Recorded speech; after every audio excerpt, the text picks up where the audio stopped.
हम भगवान गौतम बुद्ध के शांति को भी मानते हैं, तो हम सम्राट अशोक के क्रांति को भी मानते हैं। तो हम 528,000 को गाजर मूली की तरह काट के भी फेंक सकते हैं। ये है, हम अम्बेडकरवादी ये है कि जो महाबोधि महाविहार को इस ब्राह्मण के साथियों नमस्कार, मैं धीरेन्द्र कुमार, आप देख रहे हैं द बुद्धिस्ट टाइम्स टीवी व समता आवाज की साझा रिपोर्ट। इस वक्त महाबोधि मुक्ति आंदोलन में महाराष्ट्र अकोला से आए हुए तमाम लोग हैं और आज आंदोलन का 64वां दिन है। तो sir, the Buddhist Times TV समता आवाज आपका स्वागत करता है। धन्यवाद। कहाँ से आए हैं सर? हम अकोला महाराष्ट्र से आए हैं। क्या नाम है? प्रमोद देंडवे, मैं वंचित बहुजन आघाड़ी का जिलाध्यक्ष हूँ और मेरे साथ काफी लोग अकोला से यहाँ पहुंचे, जहाँ पे हमारे जिला महासचिव मिलिंद भाऊ इंगड़े भी हमारे साथ में हैं। जी, पूरे आंदोलन को आप किस रूप में देख रहे हैं? हम पूरे आंदोलन को, हम जल्द से जल्द ये आंदोलन खत्म होके महाबोधि महाविहार मुक्त होना चाहिए, ये इस हिसाब से हम नजरिया से देख रहे हैं। क्या कैसे मुक्त करेंगे? शांति से मुक्त करेंगे? अगर शांति, पहला तो मार्ग शांति है, गौतम बुद्ध ने शांति से ही बोला है, तो शांति से ही मुक्ति करेंगे। अगर नहीं हुआ तो फिर जो बाकी लोग क्या राय करते उस पर हम भी निर्भर करेंगे। इससे पिछले भी कई आंदोलन हुए लेकिन उसमें जो जीत नहीं मिली बौद्धों को। क्या लगता है कि इस बारी जो आंदोलन चल रहा है ऑल इंडिया बुद्धिस्ट फोरम के बैनर तले, क्या इसमें वाकई में जो है बौद्ध मांग कर रहे हैं वो ब्राह्मण जो है बौद्धों को आजादी देंगे? आजादी तो देना चाहिए। अगर बौद्ध धर्म अलग है और ब्राह्मण तो बौद्ध धर्म में नहीं आते, वो तो हिंदू धर्म कहलाते हैं, तो फिर उनका हक यहाँ पे होने का कोई अधिकार ही नहीं होना चाहिए। और इस वक्त ये आंदोलन से हमें ऐसा लग रहा है कि बौद्ध महाविहार मुक्ति हो जाएगा। जी मैम, क्या नाम है आपका? मेरा नाम वनमाला उके है जी। नागपुर महाराष्ट्र से हूँ। नागपुर से हैं? हाँ, वंचित बहुजन आघाड़ी की शहर अध्यक्ष हूँ जी। तो आप वंचित बहुजन आघाड़ी से हैं, क्या कहना है? हमारा यही कहना है कि जो हमारा यहाँ महाबोधि महाविहार है, इतने सालों से वो जो ब्राह्मणों ने कब्जा करके रखा है, तो कभी जो मंदिर है उनके, चर्च है, मस्जिद है, उसमें तो वो उनका अधिकार नहीं है, फिर बौद्ध विहार में क्यों है उनका अधिकार? तो हमें लगता है अभी जिन्होंने भी पहले से काम किया है वो तो है ही, उनसे हम प्रेरणा लेके अभी आंदोलन में उतरे हैं। और हमें अभी लगता है कि हम पूरा ये आंदोलन सक्सेस करके, यानी महाबोधि महाविहार अपने कब्जों में लेके ही रहेंगे, ऐसा हमें लगता है। हाँ सर, क्या नाम है? मेरा नाम मिलिंद इंगड़े है, मैं अकोला जिला वंचित बहुजन आघाड़ी का जनरल सेक्रेटरी हूँ। जी, आंदोलन का 64वां दिन है, कैसे देख रहे हैं आंदोलन को? मुझे आशा है इस आंदोलन से कि आंदोलन जल्द से जल्द खत्म होगा, क्योंकि अभी ये आंदोलन को श्रद्धेय बाला साहब अम्बेडकर जी ने पाठिंबा दिया है और वो थोड़ी देर में अभी यहाँ पे पहुंचने वाले हैं। तो मुझे एक आशा है कि ये आंदोलन जल्दी से जल्दी खत्म करें। अगर नहीं करेंगे तो इसके परिणाम भी ये सरकार को दिखेंगे। हाँ सर, क्या नाम है? सुनील फाटकर, उपाध्यक्ष जिला परिषद अकोला, अकोला महाराष्ट्र से। महाराष्ट्र से। कैसे देख रहे हैं पूरे आंदोलन को? मैं ओबीसी हूँ जी। हमारे जो बौद्ध बांधवों ने मांग रखी, उनकी मांग सही है और मैं ओबीसी होने के नाते और मेरे जिला परिषद अकोला के नाते उनको समर्थन दर्शाता हूँ और ये जल्द से जल्द बोधि विहार मुक्त हो जाए, ऐसी सरकार से अपील करता हूँ। अभी जो बहुजन है, जो बुद्धिस्ट हैं, क्या लगता है कि ये अभी एक हो पाए हैं? आप यहाँ आंदोलन में आए हैं, जब तक यूनिटी नहीं होगी कैसे आजाद कराएंगे महाविहार को? ये मुद्दे पर बहुजन और दलित सब एक जगह पे आए हुए हैं और ये आंदोलन इसके आगे बड़ा रूप ले सकता है। इसके लिए मेरा सरकार से कहना है कि जल्द से जल्द बोधि विहार मुक्त करे और सब बांधवों को मुक्ति दे। एडवोकेट प्रकाश आंबेडकर जी का जो सोशल इंजीनियरिंग का जो ये है, जो अकोला में चलता है, इसी में सब ओबीसी और दलित एक साथ में रह के काम करते, इसीलिए सब ओबीसी बांधव भी आज बाला साहेब आंबेडकर की आह्वान पर यहाँ पर सब लोग बड़ी तादाद में और भी आ रहे हैं और मौजूद भी है, और हम चाहते हैं कि बोधि महाविहार मुक्त हो जाए। बाबा साहब के पौत्र आज महाबोधि मुक्ति आंदोलन को समर्थन देने के लिए आ रहे हैं। हाँ जी, क्या नाम है? मेरा नाम मुरलीधर मेश्राम है। मैं नागपुर महाराष्ट्र से हूँ। वंचित बहुजन आघाड़ी का पूर्व विदर्भ का संयोजक हूँ और उसी प्रकार नागपुर महानगर पालिका में पक्ष नेता हूँ। श्रद्धेय बाबा साहब आम्बेडकर वंचित बहुजन आघाड़ी के अध्यक्ष, इनके आह्वान पर हम आज 3000 लोग यहाँ पर इस बुद्ध गया में महाबोधि मुक्त विहार को आंदोलन करने को मुक्त करने के लिए यहाँ पर हम महाराष्ट्र नागपुर से आए। नागपुर, अकोला, अमरावती, वनी, अवरोरा, यहाँ से हम 3000 लोग, 3000 के ऊपर लोग यहाँ पर इस बुद्ध गया में अभी उपस्थित है। हम इस महाबोधि महाविहार को इन ब्राह्मणवादी लोगों के चुंगल से बाहर निकालने के लिए अथक प्रयास कर इस महाबोधि मुक्त विहार को आंदोलन को मुक्त करके रहेंगे। किंतु हम जनता को ये बताना चाहते हैं, हम मोदी सरकार से ये कहना चाहते हैं, हम नीतीश सरकार से कहना चाहते हैं कि आपने 2014 से यूनेस्को को जो रिपोर्ट सादर नहीं किए, महाबोधि महाविहार की प्रत्येक 2 वर्ष में रिपोर्ट सादर की जाती है कि इसकी हालत कैसी है, ये आपने अभी तक सादर नहीं किए। इसके पहले से 1977 से लेकर 2014 तक हर 2 साल में महाबोधि महाविहार की क्या स्थिति है ये आप यूनेस्को को बताते थे।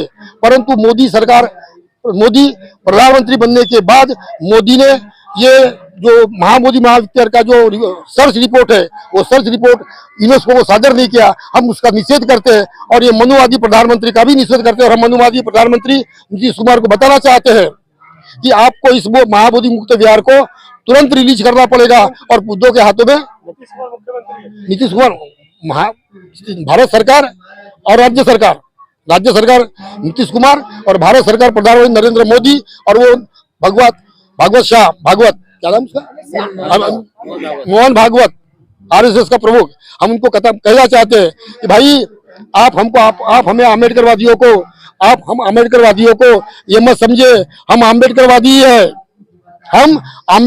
ही है कि जो महाबोधि महाविहार को इस ब्राह्मण के चुंगल से निकाल कर रहेंगे और बौद्धों के हाथों में सौंपेंगे। ये आम्बेडकरवादियों का, डॉक्टर प्रकाश आम्बेडकर साहब का वादा है। और वंचित बहुजन आघाड़ी के 70 लाख लोग महाराष्ट्र से इस आंदोलन को आगे बढ़ाते रहेंगे। धन्यवाद। जय भीम, जय अशोक। क्या लगता है कि जो बौद्धों की विरासत है और सम्राट अशोक ने इस विरासत को तैयार किया था और ब्रिटिश शासन में महाबोधि टेम्पल को एक बार फिर से बौद्धों के सामने लाया गया, लेकिन आज फिर उसी टेम्पल को, जो महाबोधि टेम्पल है, उस पर ब्राह्मण काबिज है और ब्राह्मणों से मुक्त कराने के लिए ये ब्राह्मण मुक्त आंदोलन चल रहा है और मनुवादियों की सरकार है, यानी ब्राह्मणवादियों की सरकार है। कैसे देख रहे हैं, क्या न्याय मिलेगा? जी, बात ऐसी है कि 1949 में जो कायदा लागू हुआ है इस टेम्पल के बारे में, एक्चुअली उसमें सुधारणा करनी चाहिए।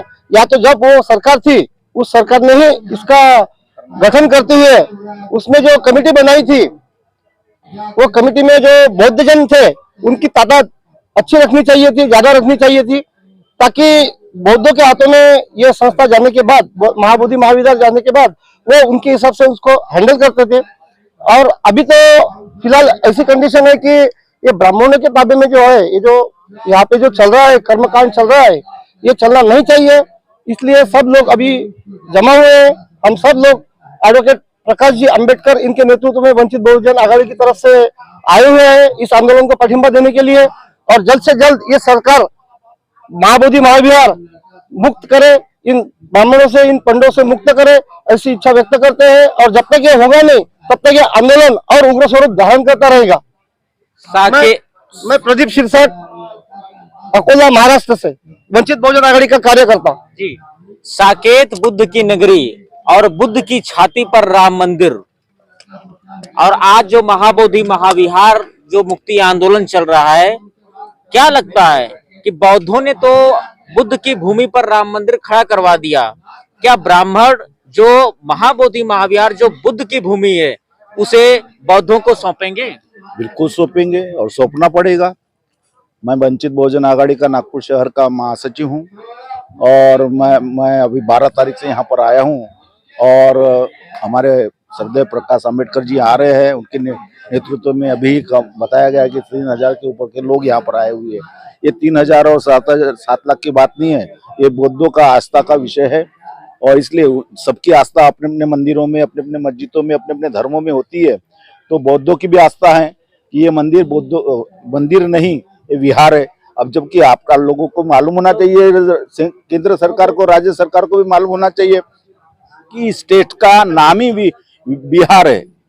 बिहार नाम ये सिद्ध करता है कि ये बुद्ध की धरती है जी। यहाँ पर बुद्ध की धरती के होने के नाते यहाँ पर अनागारिक धम्मपाल जी के काल से यहाँ पर एक जैसा आंदोलन चलते आ रहा है और आज तक के चलते आ रहा है। मगर ये जो कुछ भी चल रहा है तो हमारे जो ओबीसी समाज के जो लोग हैं, बाकी SC ST के लोग हैं, अब कुछ परसेंट के लोग अभी जागरूक हुए हैं, कुछ जागरूक होना है, उनको अपने हक अधिकार अभी मालूम नहीं है बाकी लोगों को, कुछ लोग तैयार हो रहे हैं। अब जिस दिन ओबीसी पूरी तरह से जागरूक हो जाएगा तो ये तो ऐसा समझ के चलो भारतवर्ष के अंदर में केवल बुद्ध ही बुद्ध नजर आएगा। मगर ओबीसी खुद उसको मालूम नहीं है कि मैं शूद्र हूँ, ये परेशानी है। उनको ये नहीं मालूम कि मैं पूर्व का बौद्ध हूँ, ये उनको मालूम नहीं है। और जिस दिन ये मालूम हो जाएगा ओबीसी को कि मैं पूर्व का ही बौद्ध हूँ, तो ये उस दिन जब मालूम हो जाएगा तो उस दिन ये पूरे भारतवर्ष के अंदर में फिर राज किसी का न चलेगा, फिर वो अशोक काल आ जाएगा। ओबीसी समाज के बड़े नेता अखिलेश यादव जो समाजवादी पार्टी के मुखिया हैं, उनके बड़े बड़े बैनर कहते हैं कि मैं शूद्र हूँ। हाँ, अभी ये तो लेकिन उसके बावजूद भी ओबीसी समाज तो शूद्र हूँ इतना तो पता अभी फिलहाल में चली गया। अब शूद्र होने के बाद में उस काल में, अशोक काल में, बुद्ध के काल में, तो ये शूद्र तो बौद्ध भी हुए थे, कुछ ब्राह्मण भी बुद्ध हुए थे, क्षत्रिय भी बुद्ध हुए थे उस काल में, तो वो चलते रहा। मगर ज्यादा बड़े पैमाने पे आज 52% समाज ओबीसी का समाज है और ये पूरा का पूरा समाज इन लोगों ने 3% ने बहका दिया है। अब जिस दिन ये पाखंड से निकल जाएंगे, इनको अंधविश्वास से बाहर निकलेंगे और उनको सही इतिहास का पता चलेगा कि नहीं, हमारा सही इतिहास केवल बुद्ध ही बुद्ध है। जब ये पता चलेगा तो यहाँ बुद्ध के सिवा दूसरा कुछ नहीं दिखेगा। बिल्कुल 85 पे 15 भारी है। इस वक्त हमारे साथ में और भी लोग हैं। क्या लगता है कि जो जैसे किसान आंदोलन को बौद्धों ने सपोर्ट किया था और महाबोधि महाविहार को बचाने के लिए बौद्ध बैठे हुए हैं, आज किसान बौद्धों को सपोर्ट कर रहे हैं या नहीं कर रहे हैं, क्या कहना है? नहीं, अब फिलहाल अभी तक तो नहीं कर रहे, मगर मेरी सभी भारतवासियों से विनती है कि जैसे शेड्यूल कास्ट हो, पिछड़े हुए सब वर्ग है, तो मतलब किसान के हित में जो भी लड़ाई लड़ी जाती है वहाँ पे आते हैं। तो वैसे ही सब भारतवासियों ने ये जो बौद्ध का महाबोधि विहार मुक्त करने के लिए जो लड़ाई जारी है उसमें शामिल होना चाहिए। सर क्या नाम है? मैं माजी सैनिक दिलीप सरदार, मैं भारतीय सेना से सेवानिवृत्त माजी सैनिक हूँ। अकोला महाराष्ट्र से आता हूँ और बाला साहब आम्बेडकर के आह्वान पर हम यहाँ पर आए हैं। आपके इस चैनल के माध्यम से मैं राज्य सरकार और केंद्र सरकार मोदी साहब से ये रिक्वेस्ट करता हूँ कि अपना ये जो बीटी एक्ट है जो हमारे बौद्धों के ऊपर यह अन्याय करता है, 1949 का बीटी एक्ट, ये रद्द होना चाहिए क्योंकि एक्ट ही अनलीगल है। क्योंकि भारत का संविधान जो है 26 जनवरी 1950 को लागू हुआ है। जब बाबा साहब ने बोला है कि 26 जनवरी 1950 के जितने भी कानून कायदे वो सारे निरस्त करता हूँ और 26 जनवरी 1950 से सारे नियम नए लागू करता हूँ, तो ये इस प्रकार देखा जाए तो संविधान की तरफ से तो ये 1949 बीटी एक्ट ये तो बिल्कुल ही अनलीगल है। इसीलिए आपके चैनल के माध्यम से मेरी रिक्वेस्ट है कि हम ये बाला साहब आम्बेडकर के नेतृत्व में इस आंदोलन में शामिल हुए और इस हमारे आंदोलन की मांग को स्वीकार करते हुए ये गया जो धार्मिक स्थल है ये बौद्धों का धार्मिक स्थल है और ये कोई नेशनल लेवल का नहीं है, अंतरराष्ट्रीय लेवल का, ये जागतिक लेवल का हमारा बौद्ध धर्मों का स्थल है। अगर हिंदू धर्म में जितने भी मंदिर होते हैं उसका पुजारी ब्राह्मण होते हैं, हिंदू होते हैं, उसमें कोई बौद्ध धर्म का तो होता नहीं। मस्जिद में कोई बौद्ध हिंदू तो होता नहीं, उसमें मुसलमान ही होते, उसमें क्रिश्चियन नहीं होता, उसमें बौद्ध नहीं होता, चर्च में सिर्फ क्रिश्चियन ही होता है। फिर हमारे साथ इस प्रकार का पक्षपात क्यों? फिर बौद्ध धर्म के धार्मिक स्थलों में ओनली बौद्ध क्यों नहीं है? बाकी लोगों को क्यों बिठाया? हमें भी राम मंदिर में किया जाए, हमें भी अयोध्या के राम मंदिर में हमें किया जाए, जो महाकाल मंदिर है उसमें भी हमारे को भी पुजारी बनाया जाए। ये अगर ये ब्राह्मण अपने आप को हिंदू बताती है तो बौद्ध धर्म में इनका क्या काम है? यही हमारी सरकार से रिक्वेस्ट है कि मैं माजी सैनिक दिलीप सरदार यही मांग करता हूं कि हमारे मांग को जल्द से जल्द पूरा किया जाए और ये जो पाखंडवादी पंडे जो बैठे हमारे बौद्ध विहार में इनको जल्दी से जल्दी निकाला जाए। हम भगवान गौतम बुद्ध के शांति को भी मानते हैं तो हम सम्राट अशोक के क्रांति को भी मानते हैं। एक आंख में हमारे क्रांति तो एक आंख में शांति भी है। अभी सरकार को फैसला ये करना है कि शांति की तरह से बात करे या क्रांति की बात स्वीकार करे। हाँ, और सबको पता होना चाहिए कि जब बहुजन समाज की, जब बौद्ध धर्म को, बाबा साहब को मानने वालों की जब हम क्रांति पर उतरते हैं तो हम 528,000 को गाजर मूली की तरह काट के भी फेंक सकते हैं। आपके चैनल के माध्यम से बताना चाह रहा हूं। तो जल्द से जल्द हमारे शांति के माध्यम से जो गौतम बुद्ध का जो शांति का तरीका है उस माध्यम से हमारी मांग को स्वीकार किया जाए। जय भीम।